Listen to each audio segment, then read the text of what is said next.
hate fucking intros. What's up, everybody? Welcome back to another episode of The Fake Philosophers. With you today is me, Mike, Danny, and our special guest, Mr. Derrick Murray. Hi, everyone. Movie review extraordinaire.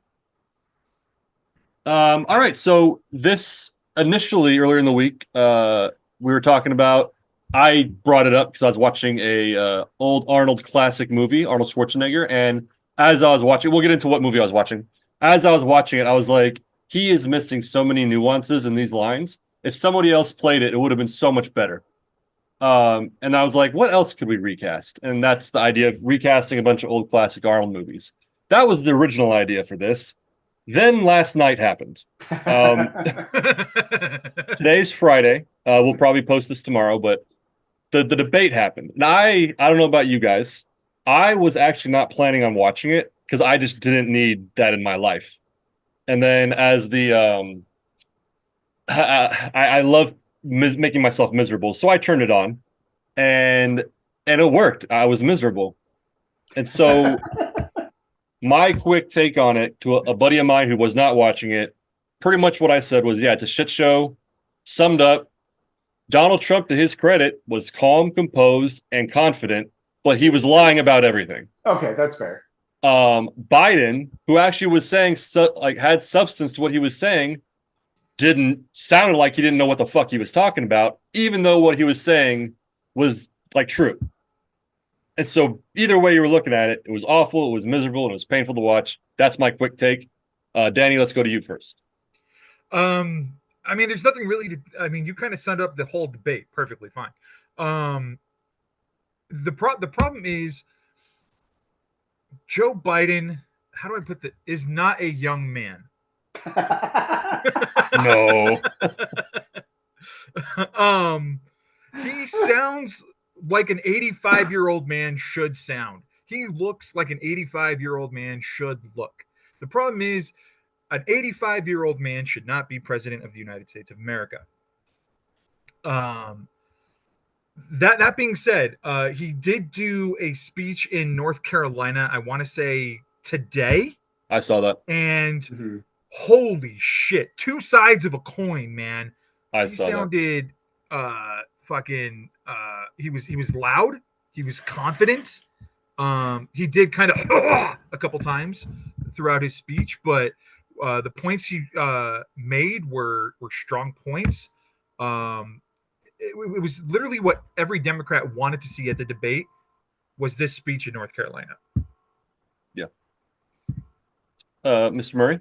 Yeah, much like you, Mike, I had zero desire to this was not on my radar at all. I knew it was coming, and I was like, God, I cannot wait to not watch this. I was so ready to just not tune in at all. And I had just gotten out of the theater from watching Kinds of Kindness, which if you want to pair two of the most bleak, nihilistic, unsettling things back to back, I literally walked out of Kinds of Kindness, and then my radio basically stays on NPR unless I turn on my Spotify to right into the debate. And I was like, wow, my evening is not going to improve. Cool. Well, at least you did it right. At least you did it right. You were already down that path. Might as well just ride it home. It's true. I was already halfway down that we're all fucking going to die. And then here comes the debate. And I was like, oh, yeah, no, we are all going to die. Might as well. Yeah. So, I mean, brief thoughts. I think you guys kind of both nailed it. There's I have a lot of issues with the way that the debate was ran. Because I think that we can get into that. Yeah. Yeah, so just a high-level overview. I think that the way the debate was ran led into a lot of the issues that we had with the debatees, right? So, Trump was just kind of allowed to do whatever he wanted to do. He was asked questions and then kind of never answered anything. Yeah. So it was just, I think I put this up, I tweeted this or posted it on Facebook, but one is saying a lot of words and the other can't seem to say words. And then we're just watching those two things happen in real time, and it left me very in a very sad state. I was very sad that I had watched it, and to Danny's point, I know that Biden is much better and he's much more well spoken than he demonstrated in a debate. especially like if you watch him in rallies and you watch anything that he's done before, like he is a competent speaker. Like some people had pointed out, they were like, "Oh, he's got a stutter, so that's why he sounded like that." And I was like, "No, but like No. he's worked really hard to overcome that, and we've seen him do better." So he was definitely off. Like he was not on that night at all. And then Trump was just allowed to kind of do whatever he wanted. And so I think that really just the optics of it just didn't look good from either point, where you just have one person spewing lies, one person trying to do truth but barely getting the words out, and it was just. And you're right, Danny. Like he is an old man. Like we have got to stop letting old white men make decisions for the country. Like we just have to. Like we have a minimum requirement. By God, we need to do a maximum requirement because 85, 81, like however old you want, like it's too old. It's just too old. Yeah, that's what there was a joke online. It said something about like our retire age is 65. How are most of these people over that? Yeah. Yeah. You wouldn't. Joe Biden wouldn't get hired as a Walmart greeter. Why is he running the country? Like I just no. Yeah. What do you just see him there? Hey, folks, I'm Walmart. It's no joke. It's no joke. No malarkey. And that's what one thing a commentator I listened to pointed this out, and a few people pointed out is I think CNN, and I know CNN gets a lot of shit. I actually like CNN. But I think what they were trying to do is play like we're not going to pick sides. We're not going to like try to like push back. We're just going to ask the questions and let them talk. Which kind of like we said, like you said, Derek, that he just so when Trump says all this stuff and like the things he was saying are like provably false. It's not a matter of opinion. Like he was just lying. They weren't pushing back on it, and I think they were doing that to try to show that they were unbiased, that they weren't taking sides, but. As a moderator, in my opinion, you should push back if someone's lying. Like the guy in Colorado, I forgot that guy's name. Who just destroying all of them, yeah. And so I could respect them trying not to be biased, but at the same time, it's like when someone's lying that fucking consistently, it's like you got to push back on this shit. And it's not even just that. It's just outright not answering the question. Like that happened countless times. And some of that fell on Joe Biden because, you would ask Trump a question, he wouldn't answer it, and he would just deliver up this word salad. And then you get Biden, who's clearly off of his game, and they say, oh, yeah, same question to you. And then Biden doesn't even answer the question because he's trying to respond to all this garbage that Trump just spewed. And so I think there was this massive overcorrection for what we had 4 years ago, where they didn't mute the mics and it just kind of became this free-for-all where the moderator was desperately trying to intervene, trying to fact check, trying to correct them. But because their mics weren't muted, they were just arguing back and forth and we never actually got to answer the question. So the reverse of that is mute the mics and just let them talk whenever we ask them a question. The problem with that is nothing actually got answered. Like they didn't talk. All I remember from the debate is they argued over who was the better golfer. That's it. Yeah. Any actual issue of like abortion and childcare and Medicaid and taxes and immigration, like I have no idea where either one of them stands because they were both just like, I'm the greatest. I'm the great. You suck. I'm the great. There was literally a point where I think one of them was like, I know you are, so what am I? And I was just like, what the fuck is happening? You know what? A lot of people hated on it, but I actually kind of, for just that moment when they started arguing and kind of riffing about the golf, in that moment, I was kind of like, I actually liked that because it almost seemed playful amongst two guys who absolutely hate each other. It almost seemed playful where he's like, oh, I could, I'm a better golfer than you. Oh, come on, Joe. No, you're not. Yes, I am. Are you kidding me? All right, come on. Like, it was kind of nice to see them just kind of be guys. Yeah.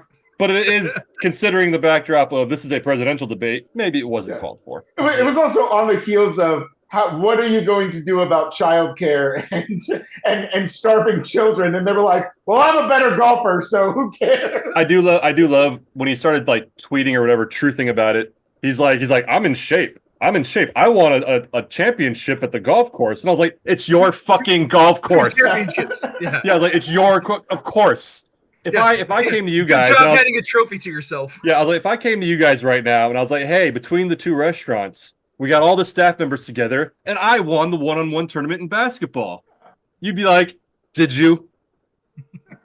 Did you, Mike? Listen, to be fair, and I never ever want to give compliments, but to be fair, that is the most American sports thing you could ever possibly do, because we're like, hey, we are world champions against ourselves. That is every sport in America. True. Touche. And one thing that was so irritating to me, and this is where I wish the moderators did push back a little bit.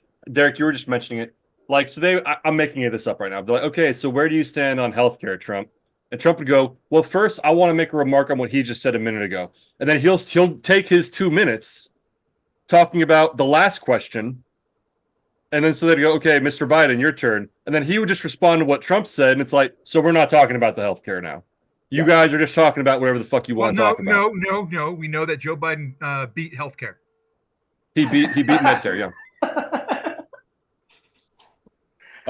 But yeah, going back to this commentator I listened to, he's mentioned this a lot of times, that the debate format, this one included and past formats, really don't work.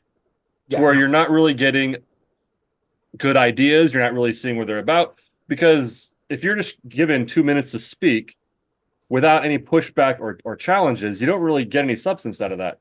To where I remember, granted, it was a long time ago. It was when Obama and McCain ran against each other. And I remember they had one of the debate formats they had was that they actually sat at like a table with the moderator. And it was more like a discussion than a debate. And granted, I was fucking young, but I remember actually being like really impressed with it. And like, I felt like they were just talking. Like there was no, you get 2 minutes, you get 1 minute. I would ask, if it was us, I would ask Derrick a question. Derrick would start talking. Danny might like put his hand up like, I want to respond. Okay, Danny, like, what did you want to say? Well, blah, blah, blah, blah, blah, blah. And then Derrick goes back. Well, hold on. Let me refer, like, talk about that. And it was a discussion. And I felt like, granted, it was a long time ago, but like, I felt like even as a young guy, like, I kind of appreciated that. Instead of you talk for 1 minute, you respond for 1 minute. There's just no like, anyway. It's very telling of kind of where we are as a country and where we are as the way the government kind of functions, and just that those old remnants of bureaucracy where the idea of a debate with two people standing on a stage debating topics with a moderator in front of an audience is a very old school way of discussing issues. Like that's just not where people are. Like, yes, this appeals to middle America. It appeals to people who watch CNN. It appeals to people who watch those things. But yes, I understand that they have the loudest microphone, right? They're the people you hear that say the most. But on a larger scale, when you talk about all of America and you encapsulate pretty much everybody that's eligible to vote from 18 and up, like that category of people is incredibly small in the larger picture. So that discussion that you're talking about, like, if you're trying to capture a younger generation, then yeah, you should have a podcast discussion. You should have an internet-friendly discussion that isn't just, I'm going to cut and paste and chop the shit out of this and just meme it until I die. That's not helping the debate. Like, because that's all we did. All we did was just cut it up and just put out as many memes as we possibly could. Like the issues and what they were talking about, like none of that mattered. All we wanted to do was just meme the faces and meme the words and talk about how we're all going to die. Like, that's it. That's all we did. So it is definitely one of those things that's very telling about how we operate politics in this country. And it's sad because you're right. I think something like that, where it is a discussion and it is more free form and you do have the ability to fact check in real time. And it does feel a little bit more, I don't know, just where we are, like where we're at. This is what we do. People watch people on TikTok. They listen to podcasts. They watch YouTube videos. They listen to commentators. Like this is how we interact with people. So why aren't we doing that? Why are we doing whatever this is? Yeah. It's kind of like people talk about stand-up and like I could never do stand-up because the preparation and just the setup is really hard for me. But if we do improv where I'm riffing off people, it's a lot easier to watch. It's a lot easier to participate in. Like Joe Biden could have been a lot better if it was just a discussion rather than a talk for a minute. Yeah. And then, okay, so here's a question. We could kind of go off with this one.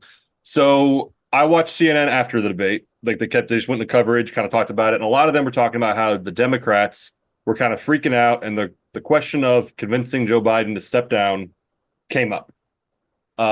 We'll go one at a time. Do you guys think that Joe Biden should step down? And if yes, who should take his spot? Danny first. Honestly, I think it's too late in the game. If somebody else is going to step up and run against Trump, they would need a lot of time to play catch up. But in some miracle where, maybe they were considering this a year or two ago, I think there's a lot of people that could run against Trump for the Democrats, or even for on an independent ticket, that have a good chance of beating Trump. Off the top of my head, Adam Kissinger, who's not doing anything right now, he could run as an independent and crush Trump, I believe. Like Bernie Sanders would be a good pick, but again, you get into the problem of old people in office. I think like there are options. There are a lot of options, and a lot of the problem is I think the Democratic Party is, like all political parties, are just out of touch, and they don't really understand that.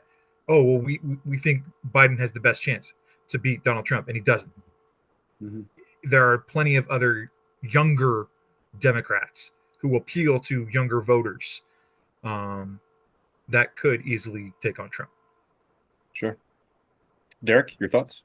I think more than anything, it's a systemic issue where, this two-party system that is dictated by an electoral college, where it's not just two old white men standing on a podium debating, it's all old white men who basically run the government that essentially decide and make those decisions, where the constituents are really the last to put up their candidates, because we can name all kinds of people that we think would be better candidates, but honestly, they don't have the political backing, they don't have the groundswell, they don't have the money, which genuinely I think people need to talk about more, because money really does dictate whether or not you can be a legitimate presidential candidate. Like you can have great ideas, you can even be in the House, but if you don't have the money or the political backing to actually be a valid candidate in which an entire body of a party would actually rally behind you, endorse you, fund your campaigns, and drive you forward, honestly, it doesn't matter. And, truthfully, the Democrats do this all the time. And this is something that has always frustrated me about them, because, as outlandish as the things the Republicans want to do, when they decide that they want to move forward on something, they collectively get together and force those issues. And they force them they make small wins, so that by the time you get to somebody like Trump, he seems unbeatable, because they've won in the smaller courts, they've won in the smaller districts, they've gained all of this momentum because they're all aligned in what they're trying to do. And the Democrats keep trying to play nice, and they keep trying to think that we're in this age where we can all just reach across the line and it's okay because we have the House and we have the Congress, so nothing's going to happen. Meanwhile, Trump and the Republicans have figured out that, okay, well, that's cool, we're just going to gain the Supreme Court and override whatever dumb decision you guys want to do. And then they're all shocked that something like Roe v. Wade gets overturned under their watch, by the way. That's something that has always frustrated me about them, because I think some of the ideas that they have are really great, but they never act on them because they're so timid and they're so afraid of, alienating their other side. And the other side is like, nah, bro, we're just going to win every tiny county we possibly can, so that we can get 4 out of the 9 judges that are always going to align with us and are all basically paid for by billionaires. So if you guys don't make the decision, that's cool, we'll just get the Supreme Court to do it. That's the frustrating thing about what they're doing. So if you want to go all the way back to this question, you can't pivot. It doesn't matter what other candidate you think is better, or if you want to try to put Kamala Harris in there, she doesn't have the backing. It's just that simple. She doesn't have the backing. The political party, as far as the Democrats, are not all aligned in pushing her forward. They have collectively decided that Joe Biden is the incumbent and he needs to be the one to do it. And I'm going to be honest, I don't know that he can. I hope that he does. And that has nothing to do with whether or not I think Biden is a good candidate. I actually think he's kind of shit. And I would prefer anybody else.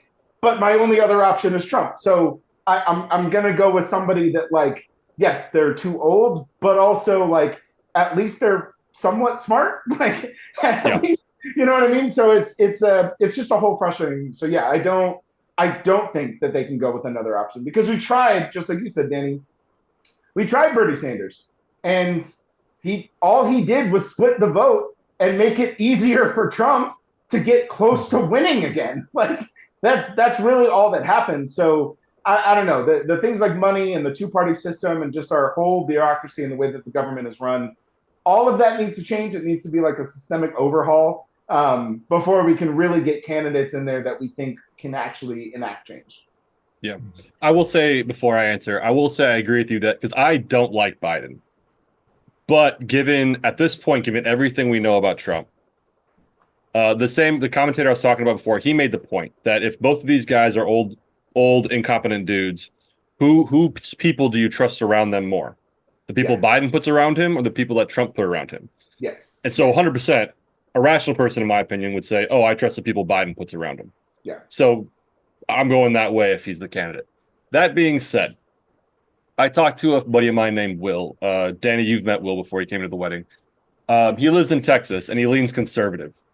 We were chatting last night after the debate, and he said, like I said, leans conservative from Texas. He's like, dude, if Gavin Newsom became the Democratic candidate, I would vote for Newsom over Trump. That's how much he was like, I'm tired of this shit. Wow.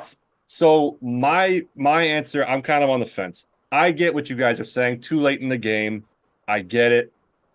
But after last night's performance, granted that Danny, like you said, that speech this morning, I was like, where the fuck was that guy?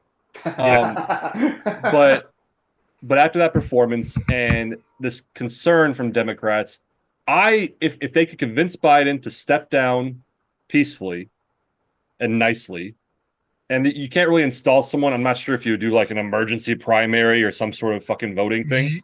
So if I can jump in here. Sure. That's what I'm thinking. If Biden somehow wins the presidential election, I think they invoke the 25th Amendment and Kamala Harris takes over. So let me finish first. I don't know if it's a good idea. Let me finish first. I just real quick, Mitch McConnell had 2 strokes on live TV, and they were still like, he's fine. He's fine. He's fine. He's good. He's good. He's good. He's good. So if Biden, granted, last night some people were saying like Biden's really stubborn. If Biden was like, you know what, maybe I'm not up to the job like I thought I was, and he did say, you know what, I'm going to step down, I would be okay with it. Now, there is still the strength of incumbency, and there is the risk that if he does that, it makes the Democratic Party look weak. Mm-hmm. But I do think if someone like Buttigieg stepped up, he's got experience on the federal level now. He's very well spoken. He regularly goes on Fox News and puts them in their place. I think he could take Trump on. It's so fun. Yeah, it's great. I love Buttigieg, and he goes on Fox News and fucks them over. I wouldn't mind. I have my issues with Gavin Newsom, but like Gavin Newsom, I respect because he's the only politician I've ever seen who's taken responsibility for when he does something wrong. Mm-hmm. I have my issues with him, but he's the only one I've seen do it, and so I respect him. And he's a very good speaker. Mm-hmm. If they put Newsom in instead, he would absolutely trounce Trump in a debate. So I'm with you guys to where it is kind of late in the game. It's not really that plausible, but if the conversation became serious and Biden was on board, I would 100% support him stepping down and getting somebody else in there. If only because, like I said, my boy Will, who leans conservative and lives in Texas, said he would rather vote for Newsom than Trump. Yeah. I'm like, okay, so that's a game changer if they get Biden out of there. But, we're, Monday morning quarterbacking here. What do we know? But I said to my girlfriend this morning, I was like, I really do believe we're all doomed because one of them is basically just going to be a fascist dictator, and the other one is probably going to die in office. So like those are like the 2 options that we have, and I'm just like, and I really don't like Kamala Harris. I don't either. I don't know anyone that likes her. You know what I mean? Like I don't really know anyone. Yeah, I don't. I was very glad to have like just for diversity's sake and all of that. Like trust me, I want a female president. I do. I want a woman president. I'm all about that life. But like Kamala Harris is not that woman. I'm sorry. I'm not a fan. I still love it. during the debates back in 2019, she was like, "You know what, Biden? You're kind of fucking racist." Fast forward 9 months, and she's the VP pick. I was like, "What the fuck?" Yeah. Well, guys, we all know that Biden gave everybody black jobs. I don't know what that means, but those are words that came out of his mouth last night. Last night. Yeah, it was the black jobs that beat Medicare. Yeah, black jobs that beat Medicare. I had so many black friends on my timeline that were like, "What the fuck is a black job?" You know, rappers, athletes. Yeah. Check me out on SoundCloud. Like, dude, come on. Like, dude, the NBA blew up the last few years. Let's quell the racism just a little bit, bro. That's Trump's territory. What are you doing? That really does ring differently when Biden says, "I created black jobs," and Trump's like, "I created black jobs." It's like, hold on. Hold on. Yeah. All right. Anyway, so that's our debate review. Good God. I think 20 minutes into it, I was like, fuck. Fuck. Yeah. Fuck. Just fuck. Just 4 letters to sum up the entire debate. Yeah. Fuck. I made it actively listening, watching, probably about 15, 20 minutes in. And then the rest, like, my girlfriend was like actively watching it, and she would like ask me questions and be like, "Oh my God, did you hear that?" And I was like, no, it's background noise. Like, I am not paying attention to anything that's happening right now. I put it on to be background noise, and I literally just stopped what I was doing, crossed my arms, and was standing, not even sitting, standing, just watching it like, what? Like, what? Like when I know I can debate better than you, and you're the president. Yeah. Anyway. All right. Let's get into the fun stuff now. Yeah. We're recasting Arnold. Let's make everybody mad with recasting Arnold Schwarzenegger. Going out on top. Yep. All right. I sent you guys a list. I left some stuff out, but I think we got the good ones. So we'll start with Terminator. I don't think we recast Terminator. Terminator was perfect for him. He was a big, strong, muscular guy. Didn't have the acting chops, which he didn't need. So all you have to do is read the line. He is the Terminator. No recast. I agree. That is such a role that, and especially even in T2, where, he kind of does the reverse and he's the hero Terminator. Like, there is just something about Arnold's presence and who he was to the culture, who he was at the time. Like, all of that, like Terminator and Terminator 2, like, they just don't work without Arnold. And that's proof, because every other Terminator after that has been absolute dog shit. So I like Dark Fate.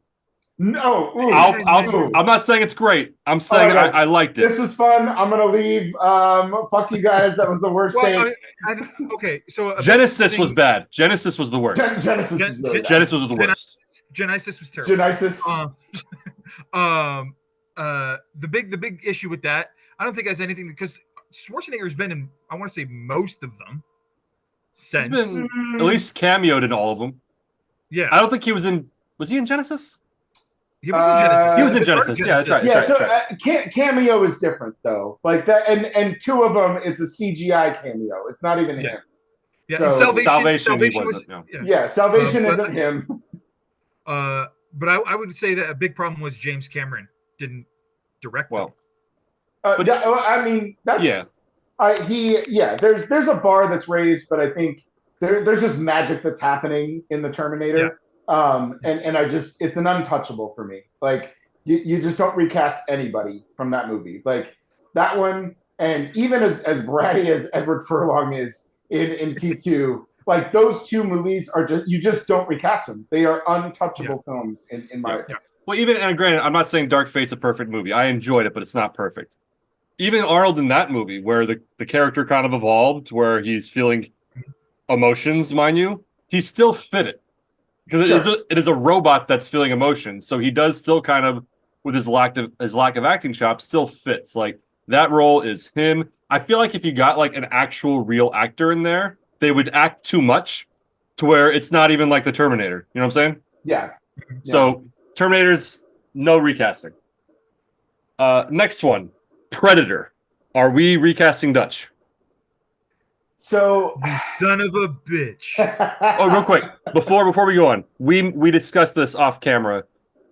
Although we try to cast at people that were around at the time, that's not a limit. We can cast anyone from any time, just so it's clear. Okay, go on. And part of that issue is when a lot of the films that Arnold starred in that you know Arnold from, particularly things like Predator, Terminator, there is nobody else. There's like 4 guys that started the action industry. And so I made a vow I was not going to pick Sylvester Stallone for any of them. I made a vow.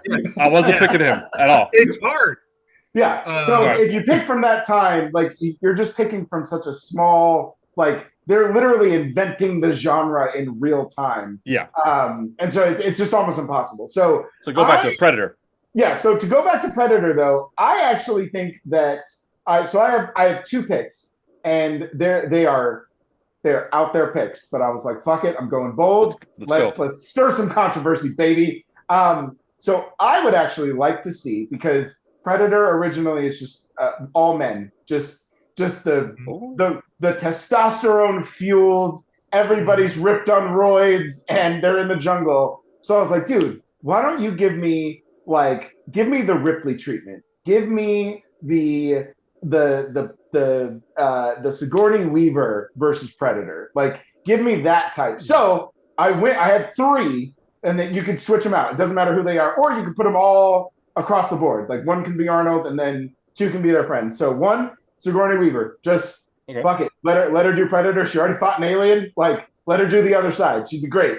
The other, Michelle Yeoh, would love it. Absolutely love it. I think that'd be great. And then Charlize Theron. Okay. Charlize Theron would be a good pick, especially like Mad Max. Charlize Theron. Yeah, fuck yeah, yeah. She's got the grit. She understands action. Like, she can do it.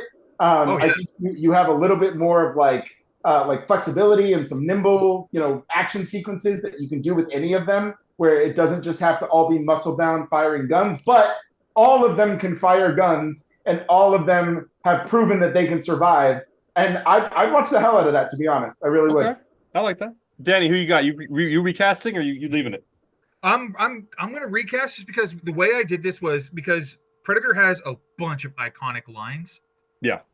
I was like, who can say these lines the best? And the one line, "If it bleeds, we can kill it." Jason Statham. You want Statham as Dutch? Yeah. I didn't think of that. I love that. I love that too. Statham as Dutch. I love it. We can kill it. That's actually a pretty good impression. I can't do impressions, but never mind. I'm not even trying. Yeah, no, I like that. Stick around. Yeah, no, that's good. I like that. I didn't even think of Statham. Yeah, I could see it.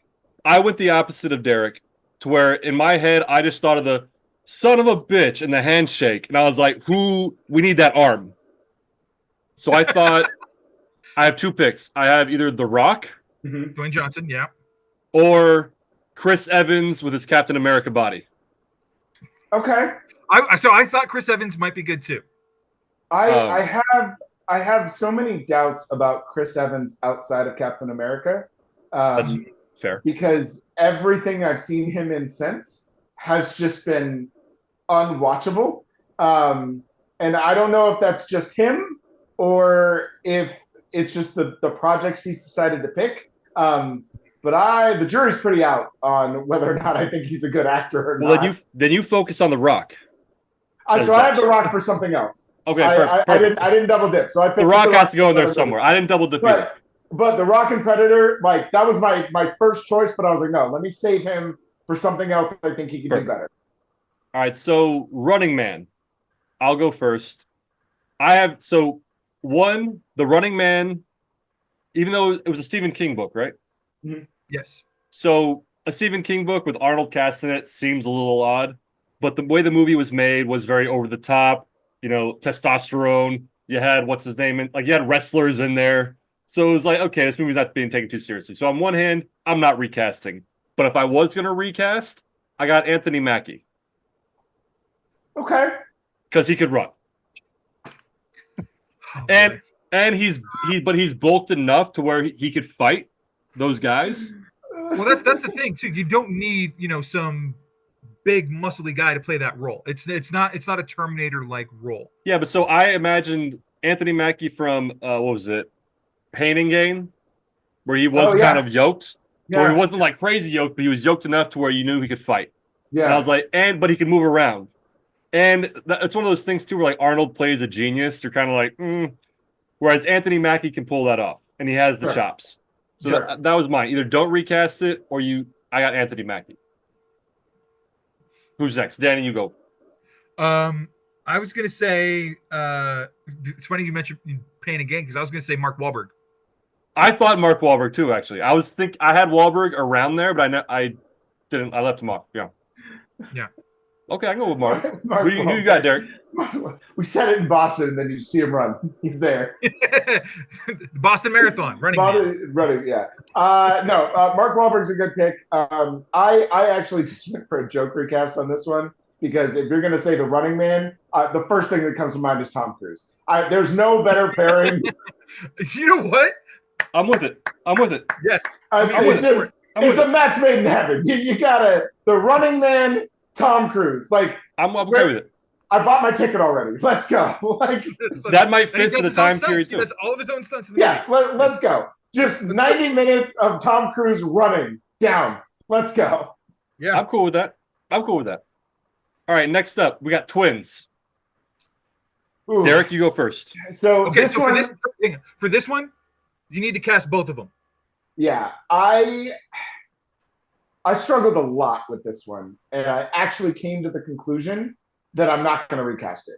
I also am not recasting. I think that beautiful pairing and just drastic dichotomy of Danny DeVito, Arnold Schwarzenegger, where they are in their careers, when the movie is made, how it's framed, like just it. You could probably pick 1,000 actors that could maybe pull it off, but that's another one where it's just like, dude, this is just magic. Like this is just lightning in a bottle at the right time for both of these guys.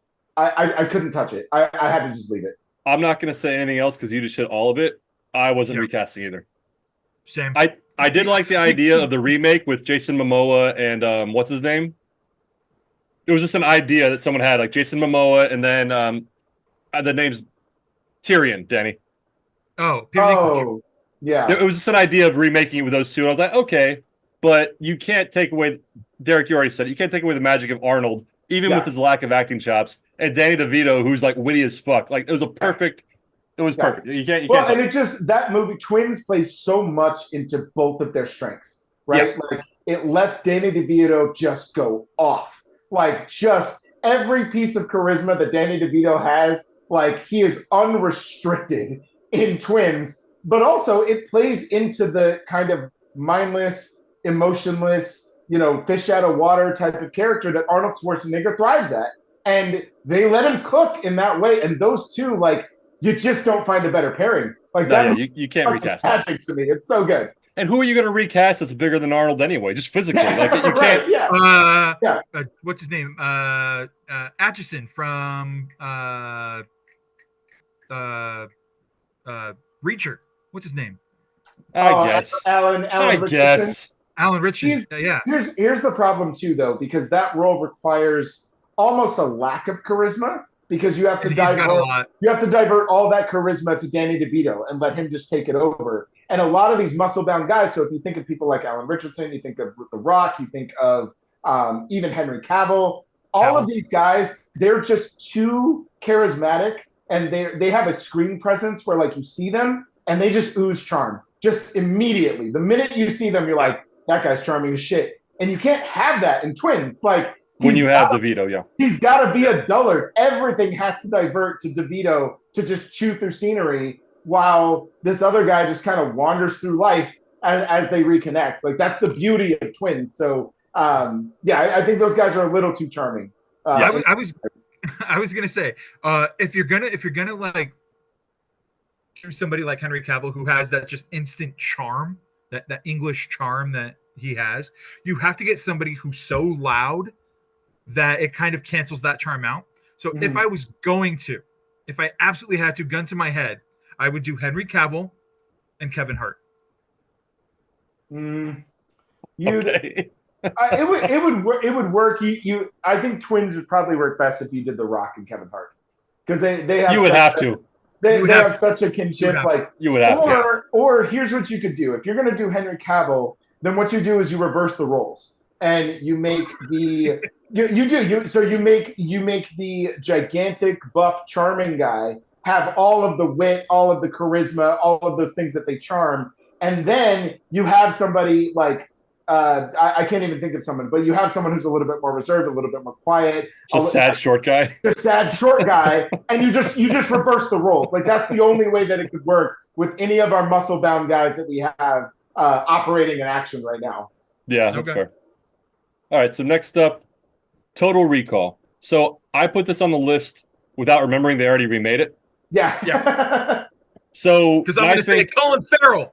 So I was going to say I think that movie was a mess, but I think Colin Farrell was fine. So I'm going to go ahead and I'm going to default to it. If you guys want to debate it, you can. I'm just going to kind of I'm good. Do that on a watch show. Yeah. So moving on, Kindergarten Cop. Danny, who you got? You recasting or you keeping it? Yeah. Oh, yeah. I'm recasting it, and this is going to be out of left field, but it's coming from a place that is, I think, fucking awesome. Patrick Swayze.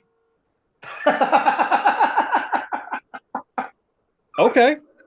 I didn't even think of Swayze for any of these. I actually didn't think of him. I should have actually. Because I'm thinking about it. Swayze's a fucking badass, but he also plays a huge romantic lead. And Kindergarten Cop, when you remember, has a romantic component to it. That's true. It does. True. You're right. All right, Derrick, are you recasting or you can leave it? I'm going to recast. That's not a bad pick, Danny. I'm going to go out of left field as well. But I leaned in more to the comedy aspect of it. And I went with Jackie Chan. Yeah. Yes! Okay. Yeah. And that makes sense because he's not supposed to be like a good teacher type. Right. Okay. Right. Yeah. Okay. I'll accept that. You taught Jaden Smith Kung Fu. God, Fair. Please don't bring that movie up. So I picked two. I picked a time appropriate one, and then I picked a recent guy. My time appropriate one, this is going to sound weird, but I think it's actually a rational pick for the time. Jim Belushi. Oh, yeah, that's actually not a bad pick at all. Because he has played cops. He's funny, and he's not your typical, I think he would be good. Yeah, that's not a bad pick at all, actually. And then the recent pick, and this might sound weird, but I think he would fucking crush it for the comedy. He has good acting chops, even though he hasn't had a lot of chances to show them. And he's good at romantic stuff. I got Ryan Reynolds. Yeah. Okay. I think he'd crush it. I think what we have to do, and I've done this with his career, I always have to remember that, he had a career before Deadpool, even though Deadpool is, the role he was born to play, and everything he's ever done just leads him into Deadpool. But if you watch some of his weirder stuff, like Voices and Buried, even Smoking Aces. I'll say Smoking Aces, he was great. Yeah, even those types of roles, I think he could pull it off. Yeah, but you'd have to do chops. You'd have to do it pre-Deadpool. Pre-Deadpool, oh, yeah. Even pre-Van Wilder. It has to be before he really dialed in that sarcastic deadpan, fourth wall break style of comedy that he does so well. I was thinking Smoking Aces Reynolds. That's what I was thinking. Smoking Aces Reynolds could do Kindergarten Cop, 100%. Yeah. All right. Last action hero. I'm going to go first. I'm not recasting. Oh. I'm not recast. I think because of the theme of the movie where he goes into this action movie and it's all over the top. There's a cartoon cat. The chief is just screaming his head off. His lack of acting chops actually kind of enriches it and kind of puts you need that over muscular guy who doesn't really have the acting chops because that's a standard issue action movie. And so I wouldn't recast it. But I will say a big part of this is the one-liners. I mean, it has to be. It's a last action here. Yeah, it has to be. And so getting anybody to say rubber baby buggy bumpers without that accent, it's just not as funny. So are you recasting, Danny? Are you recasting? No, hell no. No, it has to be Schwarzenegger. All right, so Derrick, who are you recasting then? I am recasting. Okay, that's it. So I do want to go on record and say that Last Action Hero is a masterpiece. And I do not mean that sarcastically or ironically at all. Well, I'll say it. I love all these movies as is. Yeah, but just to say but The Last Action Hero That movie came out 10 years too early because Okay.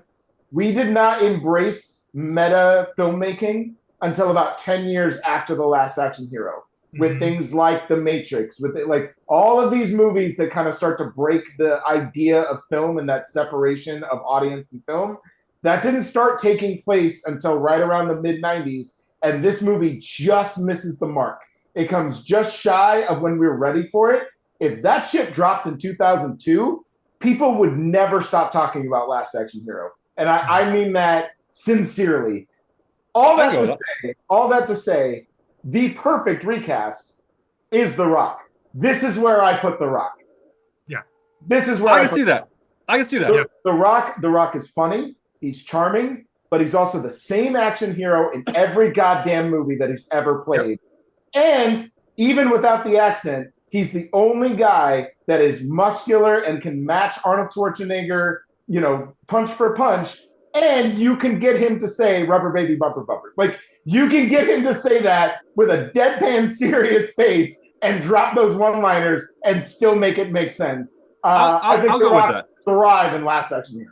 I'll go with that. If they remade it, which they shouldn't, I would go with The Rock. You're right. But if they did, that role's made for The Rock, for sure.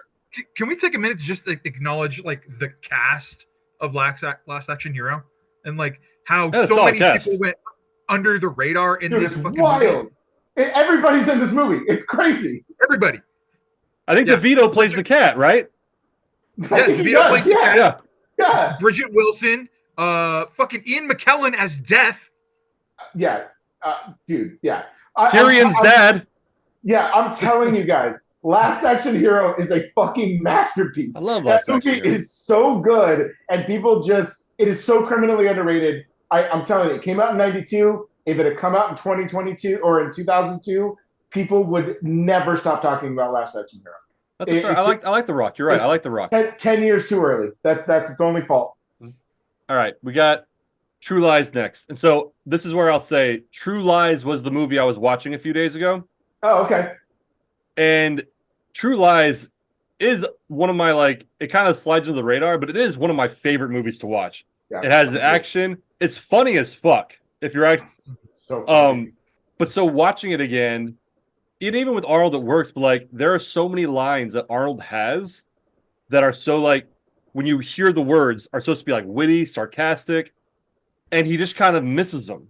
Because I love Arnold, but it's a second language, and sometimes he misses these great lines. And that's I kind of was like, man, if somebody else would play could work these lines, it would have been so much better. And I still love the movie. It's one of my favorites. But so who I got on it doesn't really work time-wise, but I think RDJ, Robert Downey Jr., would have crushed that role. He plays action. He could have played a spy. And he would have nailed all of that wit that Arnold lost. Okay. So that's my recast for True Lies. All right. Danny? I've been racking my brain about this. I honestly could not think of anyone. The one thing I will say is no matter who you recast this movie, Tom Arnold has to stay in this movie. That's kind of my point. Tom Arnold is great in it, but Tom Arnold almost upstaged Arnold every time he was there on screen together. Yeah. Well, I'd argue Bill Paxton shows up everybody. Well, of course. Yeah. In fact, I even thought Bill Paxton would have crushed this role. Yeah. I got a little dick. Oh god.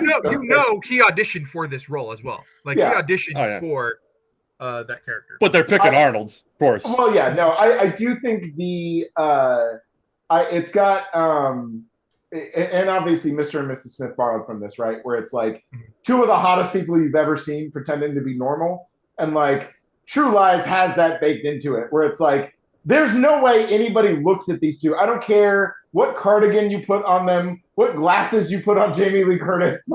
These are two of the hottest people you've ever seen pretend to have a normal life. Get the fuck out of here. It goes back to that thing where Arnold, you're a fucking computer salesman? Yeah, what is happening here? What's buying this shit? And that kind of goes back to I picked RDJ, but you could have picked anyone where it's okay, yeah, that's a computer salesman. Yeah. But Arnold, really? Yeah, so I actually went with two people. They don't fit the timeline, but I would only recast Arnold. everybody else has to stay the same. So Oh, we got 100%. 100%. we got to do some like time traveling, time meddling here. Like everybody in the original cast gets aged down to like where they are in the actual time that True Lies was made, and the only person that enters the film is either Chris Hemsworth or Channing Tatum.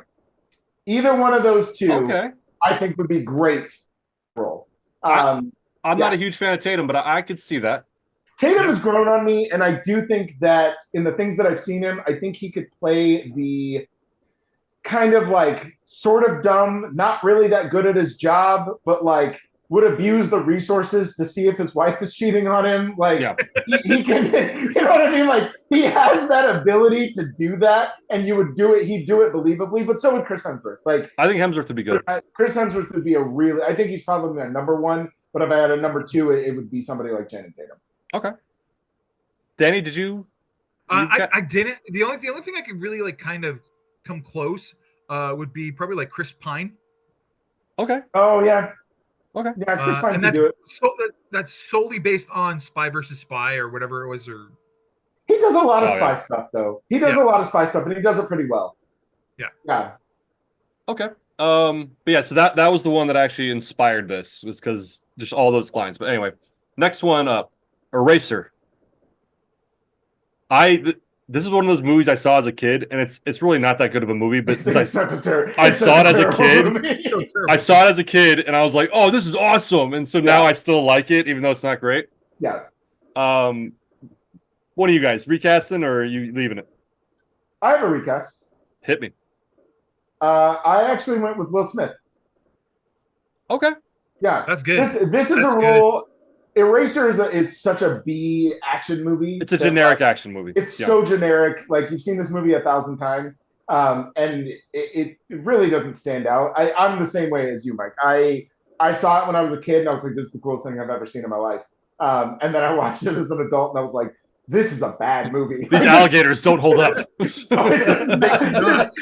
a bad movie. None of the visual effects hold up. But but I think somebody like Will Smith in his kind of like before major stardom, like Independence Day action era in the 90s, in the 90s, like that late when he's doing shit like Enemy of the State and Men in Black, and really just trying to like define himself as like what kind of career he wants and doing like blockbusters. I think Eraser kind of fits into that wheelhouse at that time.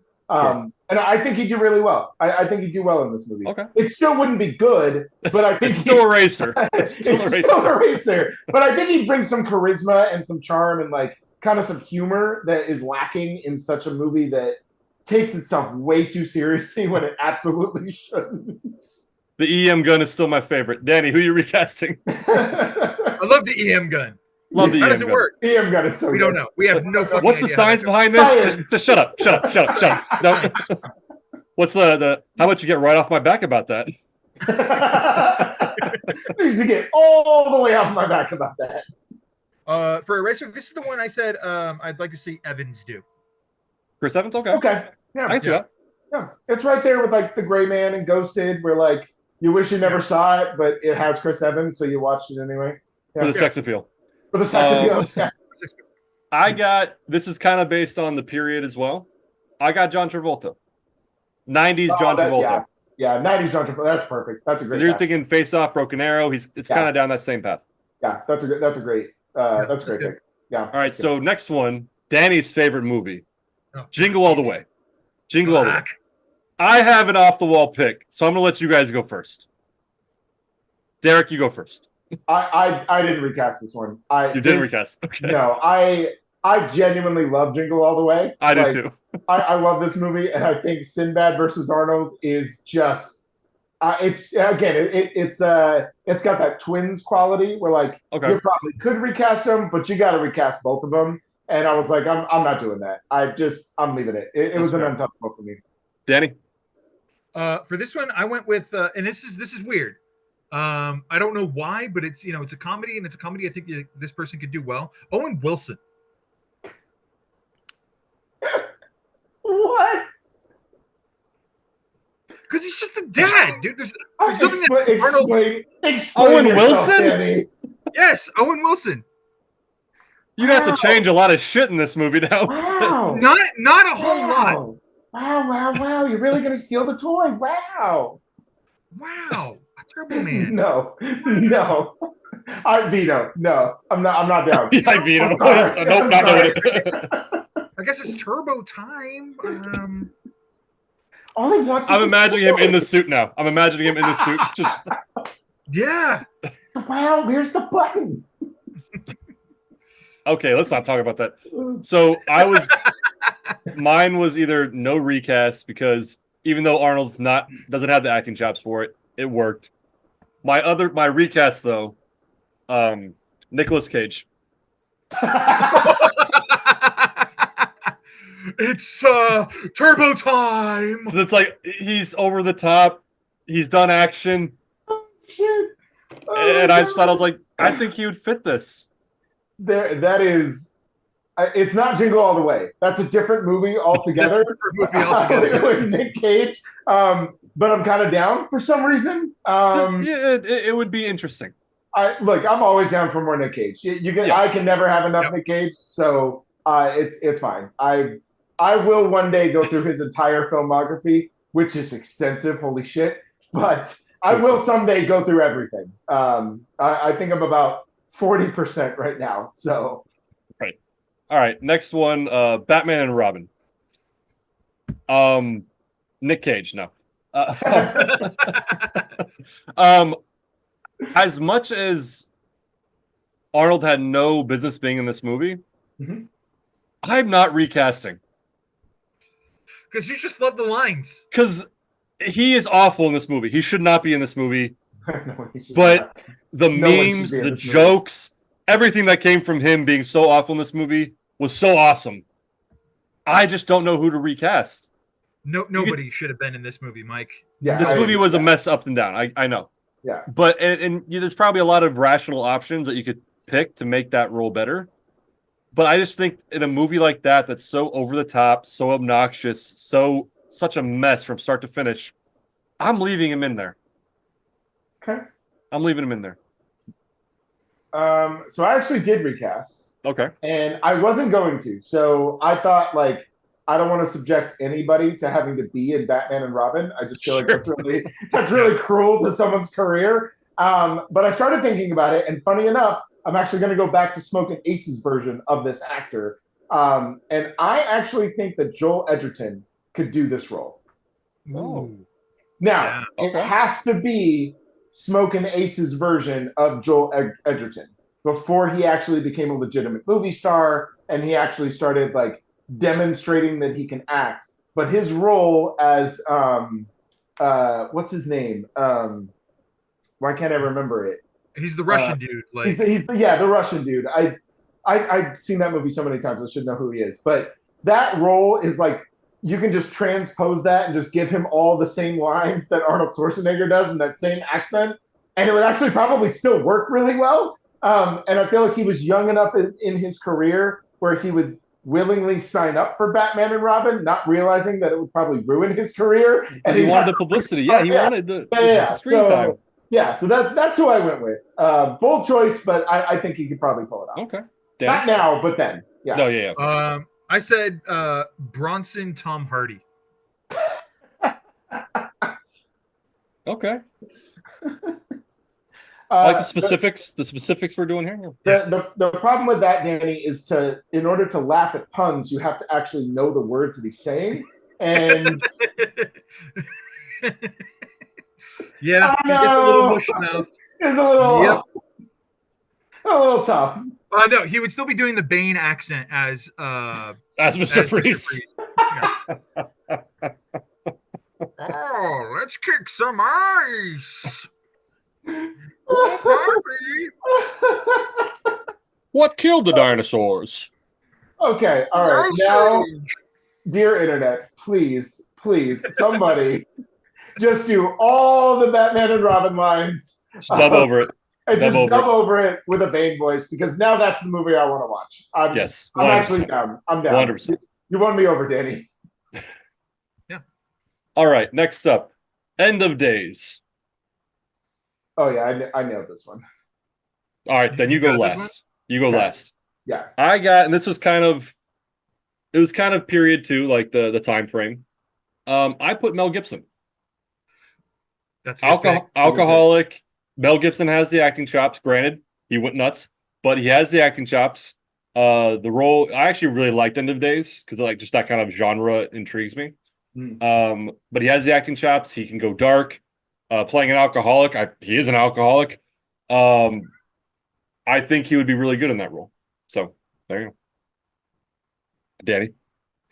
This is the one I threw Travolta in. I think Mm. Travolta could do based on all the same reasons. Yeah, and I think Travolta. You could almost put Travolta in most of these roles Yeah, because they kind of came up at the same time. And Travolta's a good actor. Granted, he's also crazy, but he's a good actor. And so no, I can see Travolta in this. Yeah. Okay. No. All right, Derek, blow us away. It's Vin Diesel, guys. Like, I don't know. I don't know why we're talking about anybody else. It's Vin Diesel in this role. Like, that's it. Case closed. All right. Danny gets Owen Wilson. You get Vin Diesel. Fair. No, I'll explain myself just a little bit. So Sure. I know that the role does require. So here's the thing: the role as written requires somebody that probably has a little bit more acting chops than both of those guys, than Arnold Schwarzenegger, Vin Diesel, because the character itself is really complicated. However, the movie itself doesn't warrant the complexity of the character that you're trying to recast. Because the movie, while I do enjoy End of Days, the movie is not good. And it's one of those movies that definitely takes itself way too seriously. And you just don't need somebody that brings that kind of gravitas to a role in a movie that just simply doesn't deserve it. And frankly, Vin Diesel has actually done this movie before. Like, he made The Last Witch Hunter, which is basically End of Days. Like, they're basically the same goddamn movie. And so, yeah, I think Vin Diesel would actually pull this role off pretty well. I could now that you explained it a little bit, I could see that now. Yeah. And Vin Diesel, to his credit, granted, he's made his career doing Fast and Furious, but like he does have chops. He can when he wants to. Like, he actually can act. Like, he's actually not that bad. He was in fucking Saving Private Ryan. Yeah, he's got a very limited skill set, right? Like, he was in it. Yeah, he was in it, and he's actually pretty good. If you've never seen Find Me Guilty, I highly recommend you watch it. Yeah, fucking phenomenal in that movie. It's kind of like, this is a weird comparison, but like Will Ferrell actually has really good acting chops, yes. but I think in his head he's like, why? I have a great time doing these comedies and I make money. I don't need to have the acting. And every time he indulges it, nobody wants to see it. So he's just like, well, fuck it. I'm just. Yeah. What was the movie? I think I'm going to be the blind side on The Boys. That's way more fun. Like, right. I think it was Everything Must Go. Yeah. Everything Must Go. Great movie. He had such good chops in that movie. What's the one about the writer that's like writing his Stranger Than Fiction. Stranger Than Fiction. Like, great. He's good. Like, he's really, really good. But nobody goes to a Will Ferrell movie to see that. Like, give me Mom Meatloaf and Wedding Crashers. Like, that's the guy we want to see. So you're absolutely right. So Vin Diesel, though, everyone wants Fast and Furious Vin Diesel. So he can ride that line to where he's still Dom. Yeah, but he'd be serious enough to play a character dealing with the devil. He could be Dom in End of Days, and it would still work. Like, the movie would still work. I'll give you that. Now that it's explained, I'll give you that. Yeah. All right, last one on the list, and not one of Arnold's bigger movies. I was gonna include Killing Gunther in this, but you can't recast that. You can't recast that. That's Arnold. Killing Gunther was fucking stupid, but great. So we got Maggie. Not one of his well-known ones, but I will say I have not seen Maggie. Because this one went way under the radar. It's a very small indie drama. But you saw it, Derek? Yeah, I've seen it. Okay. Yeah. Long story short, for those who haven't seen it, which is probably the majority of people, I believe it's been a long time since I saw it, but it was pretty much Arnold's daughter was either bitten or infected by like the zombie virus. Yeah. And she's like slowly churning, and he's dealing with it. Yeah. Which automatically now it's like, that shouldn't have been Arnold. Well, yeah. To his credit, I feel like he did as well as he could in that movie. Yeah. and it wasn't. He did not ruin the movie or anything, but No. you could have gotten someone better in. So I don't know that the movie is good enough to warrant someone better, but so one, I will say, if you haven't seen Maggie, I actually do recommend it It's good. because Arnold Schwarzenegger is actually pretty good in the movie, and the movie itself is actually pretty solid. Like it's a pretty solid like middle of the road indie drama that has some of that horror element to it. It's really good. I wasn't going to recast this one, and then I thought, who else would say yes to a movie like this? And I realized, oh, Gerard Butler, of course. Yeah. That's who would do this Yeah. movie. I give Gerard Butler a lot of shit, but he's actually a good actor who just doesn't say no to movies, and that's like his only fault. Like he's just not. He doesn't discern what scripts come across his desk, so he just has like 9 movies of dumpster fire, and then you watch like Greenland, and you're like, bro, why are you so good? Like Tangent. Greenland was not. It should not have been that good. it shouldn't. It has no business being that good. I Do you put want Greenland to see on. this movie? Yes, you need to see it. Oh, Greenland. dude, Greenland is fucking phenomenal. I put it on just for background noise, and Yeah. whatever I was fucking doing, I stopped doing yeah, to watch it. It had no Greenland business. No business being that good. is incredible. It Did is you guys see Hunter incredible. Killer? No, but I have heard it's actually pretty good. I've heard, Really good. I've heard Hunter Killer is actually really good, and its biggest flaw is the fact that it's named Hunter Killer. Like, That's why I haven't seen it, because that's a yes. stupid name. What's funny is Mike Maxwell. It's a great submarine movie. Yeah, So, there's like Mike Maxwell. 3 good submarine movies. Maxwell told me about it. He was like, dude, just watch it. He's like, I turned it on, same thing, like you were talking about, Mike, where he was like, I turned it on because I was like, oh God, here's this stupid movie. I got work to do. I'm just going to turn it on. And he stopped working, just ended up watching the movie because he was like, oh, this is actually pretty good. No, you're right. Gerard Butler does a lot of shit. That weather movie was garbage. Geostorm. I just call it the weather movie. Okay. That's maybe where I'm getting confused. I'm thinking like Geostorm and I'm thinking Greenland because they're kind of the same. Like no. So Greenland's about like it's like an asteroid's coming or something. Something's ruining the world. Yeah, and so they're trying to get to Greenland to get to a bunker. And that sounds very simple, but it's so fucking good. Dude, it's riveting. It had no business being good. You honestly, you watch it and you're like, dude, why don't you do this all the time? Why are you making Plane and 1,000 Olympus Has Fallen? Like, what are you doing? The bitch of it too is I think he made Greenland going, oh, this is going to be one of those shitty movies I make. And it was actually really good. It's actually really good. Yeah. So yeah, I think in this role. Yeah, anyway, back to Maggie. Back to Maggie. All that being said, I actually feel like Gerard Butler would do a pretty good job. He'd do a pretty good job in this movie. I think he'd be a really good. This movie feels like a movie he would say yes to. Danny, who you got? Based on everything I'm hearing, not seeing the movie, I think that if we did Pedro Pascal from The Last of Us and his portrayal of that character. Yeah, I think that could work. I mean, it's kind of the same premise when you think about it. They have similar bones. Yeah, they have similar bones. Yeah. So I was just thinking of like really good dramatic actors, so I picked Denzel, but I'm really sold on Gerard Butler and now Pedro Pascal. So I'm gonna take mine back. Yeah. And I'm gonna just go with your guys. I like it. Yeah. That's the last one I had. Unless you guys have any like I know on the list I was looking down his IMDb like. There was Junior, but I was like, nah, I'm gonna leave that one off. Collateral Damage. Collateral Damage. The only movies where he doesn't pick up one gun. Mm-hmm. He doesn't touch a single gun in that movie.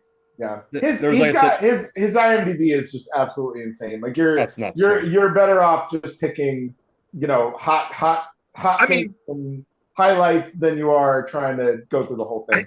It's a lot like Nick Cage. Commando, guys. If you do the best of Nick Cage, no. Hold on. I saw Commando, and I was like, I'm not putting that on the list. Because that movie was just up and down dog shit. Even for the time. It's bad. Even for the time, it was bad. It is terrible. It's bad. So, that's Arnold's movie. Yeah. Yeah. The scene I have in mind when he kills the guy in the plane and puts the hat over him, oh, he's dead tired. Like, fuck you. Like, you remember how I said they'd kill you last? I lied. No, now I want to watch Commando. Okay, that's the Sylvester Stallone. I'm putting Sylvester Stallone in that one. Then. Yeah, that's the one. That's the those one. two are interchangeable in that Yeah. movie. Yeah, All that's right. good. Yeah. That's the one. For sure. Yep. Yeah. But yeah, so this has been fun. Yeah. Next week we'll recast Nicolas Cage. You basically can't. can't. You can't. You You can't. can't. So you basically just have to do top 10 best in Cage. Like that's the only way to. And we've done. That's the only way to do it. I still think they should remake Face Off with the same actors right now. I'd watch it again. I'd watch it again. Face Off rules. I love Face Off. Face Off rules. It's so That's good. in my top 5. I love it. I love it. All right. So with that,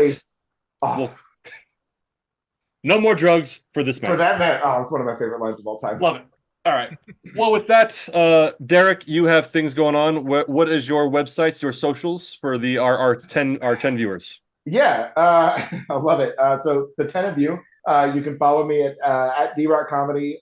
It's DROK Comedy on Letterboxd, Instagram, Threads, Twitter. I'll never call it X. Good. You can find me on Derrick Murray on Facebook. And then if you want to read my reviews, I post them on all the socials, but you can always follow nerdbot.com to find all of my reviews for film. Cool. And you can find me and Danny here. Yep. Awesome. All right. Thanks for joining in. If you have any comments on the recasting, who you'd want to recast, comment, let us know, and then we'll argue next time about it. So with that being said, have a good night and have a good weekend.